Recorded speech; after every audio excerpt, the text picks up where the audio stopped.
Malacanang prepares to welcome back for the last time Interior and Local Government Secretary Jessie Robredo, whose remains are expected to arrive here this morning.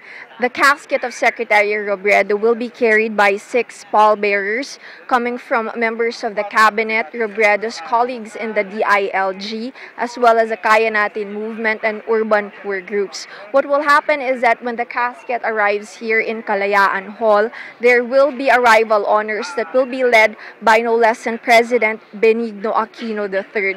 This will be followed by a 19-gun salute to honor the late secretary. Later this afternoon, there will be various memorial services as well as a mass from Secretary Robredo's different colleagues from the DILG, from urban poor groups, Kaya Natin, the Liberal Party, as well as the cabinet. There will also be public viewing that will start at 7 p.m. and end at 11 p.m. So Malacanang is pulling out all the stops to honor for the last time its cabinet member, Secretary Jessie Robredo.